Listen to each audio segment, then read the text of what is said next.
ಮಾನ್ಯ ವಸತಿ ಸಚಿವರಾದಂತ ಜಮೀರ್ ಅಹಮದ್ ಅವರು ಒಂದು ಪತ್ರ ಬರೆದಿದ್ದಾರೆ. ರಾಷ್ಟ್ರ ನಾಳೆ ಸ್ವಾತಂತ್ರ್ಯ ದಿನಾಚರಣಾ ಕಾರ್ಯಕ್ರಮಕ್ಕೆ ನನಗೆ ಹೋಗ್ಲಿಕ್ಕೆ ಆಗಲ್ಲ, ನಾನು ಆ ಕಾರ್ಯಕ್ರಮದಲ್ಲಿ ಭಾಗವಹಿಸ್ಲಿಕ್ಕೆ ಆಗಲ್ಲ ಅಂತ ಒಬ್ಬ ಸಚಿವ ಪತ್ರ ಕೊಟ್ರೆ ರಾಷ್ಟ್ರೀಯ ದಿನಾಚರಣೆಗೆ ಎಷ್ಟು ದೊಡ್ಡ ಪ್ರಮಾಣದ ಮಹತ್ವ ಕೊಟ್ಟಿದೆ ಅಂತ ಗೊತ್ತಿದೆ. ನನಗೆ ಸಮಯದ ಅವಕಾಶ ಇಲ್ಲ, ರಾಷ್ಟ್ರೀಯ ದಿನಕ್ಕೆ ನಾನು ಬರ್ಲಿಕ್ಕೆ ಆಗಲ್ಲ ಅಂತ ಒಬ್ಬ ಸಚಿವ ಹೇಳಿದ್ರೆ ಅಂತ ಸಚಿವನ ಯಾಕೆ ಇಟ್ಕೋತೀರಿ? ಮತ್ತೆ ರಾಷ್ಟ್ರಧ್ವಜವನ್ನ ಆರಿಸ್ಲಿಕ್ಕೆ ಆಗದಷ್ಟು ದೊಡ್ಡ ವ್ಯಕ್ತಿತ್ವ ಯಾರ್ದಾಗಾರೆ? ಒಬ್ಬ ಸಚಿವ ಈ ರೀತಿ ಪತ್ರವನ್ನ ಕೊಟ್ಟಿದ್ದನ್ನ ಸರ್ಕಾರ ಅಕ್ಸೆಪ್ಟ್ ಮಾಡ್ಕೊಳ್ಳುತ್ತೆ ಅಂತಂದ್ರೆ ಸ್ವಾತಂತ್ರ್ಯೋತ್ಸವ ಆಚರಣೆ ಯಾರಿಗೋಸ್ಕರ? ಬಹಳ ದೊಡ್ಡ ಸ್ವಾತಂತ್ರ್ಯ ಆಚರಣೆಯನ್ನು ಮಾಡ್ತಾ ಒಬ್ಬ ಸಚಿವ ಪತ್ರವನ್ನು ಅಧಿಕೃತವಾಗಿ ಕೊಟ್ಟಿದ್ದಾರೆ, ನಾನು ಹೋಗಲ್ಲ, ನನಗೆ ಸಮಯದ ಅವಕಾಶ ಇಲ್ಲ ಅಂತ.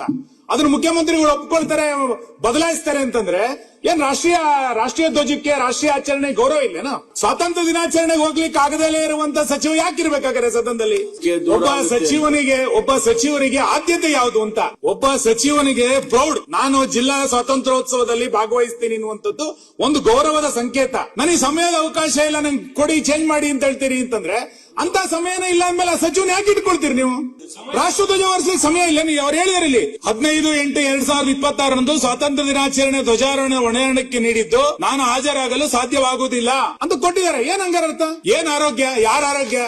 ಸುಮ್ನೆ ನೋಡಿ, ಇದು ಈ ತರದನ್ನೆಲ್ಲ ರಾಜ್ಯದ ಜನ ಸಹಿಸಿಕೊಳ್ಳಿಕ್ ಸಾಧ್ಯ ಇಲ್ಲ. ನೀವು ಇಲ್ಲಿ ವಿಧಾನಸೌಧದೊಳಗೆ ಪಾಕಿಸ್ತಾನ್ ಜಿಂದಾಬಾದ್ ಘೋಷಣೆ ಕೂಗಿದಾಗ್ಲೂ ಮೌನವಾಗಿರ್ತೀರಿ.